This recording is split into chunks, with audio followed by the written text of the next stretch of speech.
Battle of Kursk, fought during the summer of 1943, is one of the most significant engagements of World War II and is often cited as the turning point on the Eastern Front. This colossal battle not only marked the end of the last major German offensive in the East, but also cemented the Soviet resurgence that would eventually lead to the defeat of the Axis forces. The stage for the Battle of Kursk was set by the conditions prevailing in late 1942 and early 1943. After the German defeat at Stalingrad in February 1943, the Wehrmacht was looking for an opportunity to regain the initiative on the Eastern Front. Adolf Hitler's decision to attack in the Kursk region stemmed from the need to deal a decisive blow to the Soviet forces, which were rapidly gaining strength through massive arms production and improved troop quality and strategy.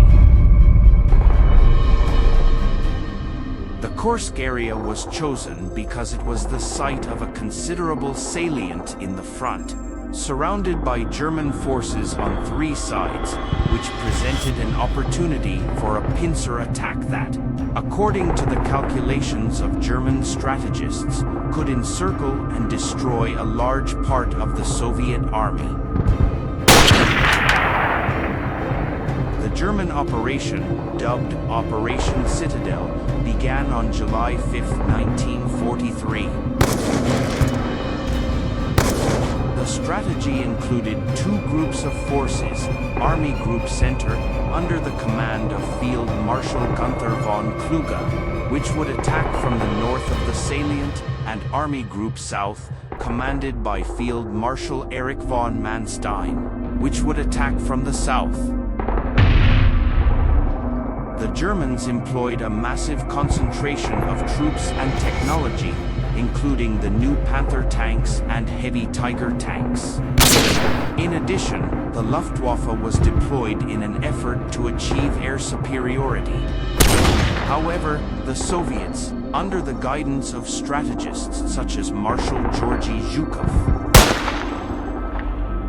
had prepared defenses in depth extending up to 175 kilometers behind the front line.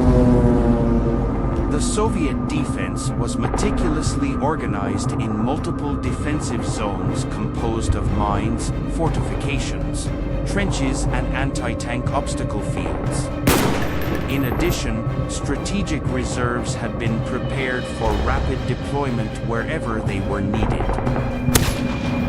When the Germans began their offensive, they were met with fierce and well-coordinated resistance.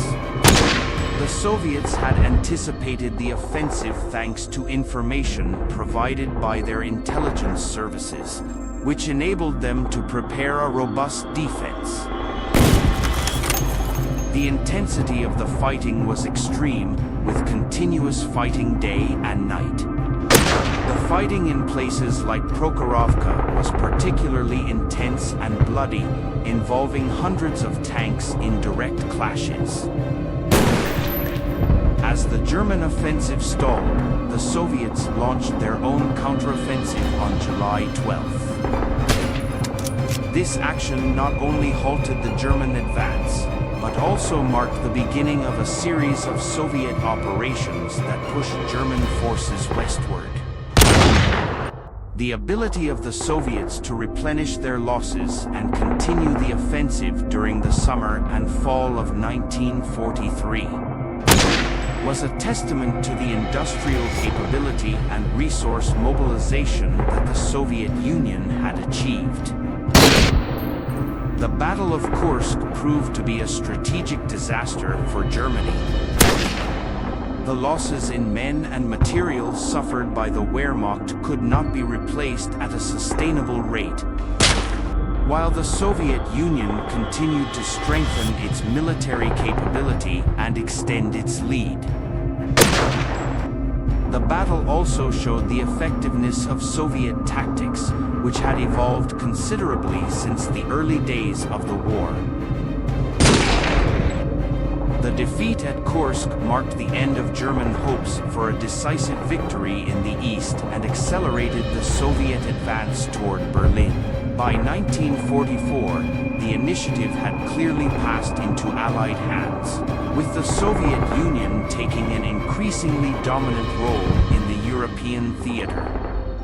This in-depth analysis of the Battle of Kursk not only illustrates the scale and complexity of the conflict, but also underscores its critical importance in the broader context of World War II.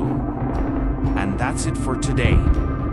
I hope you enjoyed the video as much as I enjoyed creating it for you. If you liked it, don't forget to like it and subscribe to the channel so you don't miss out on any future content. Also, I'd love to hear what you think, so please leave your comments below and I'll see you in the next video. Don't forget to keep exploring, learning, and sharing. See you next time.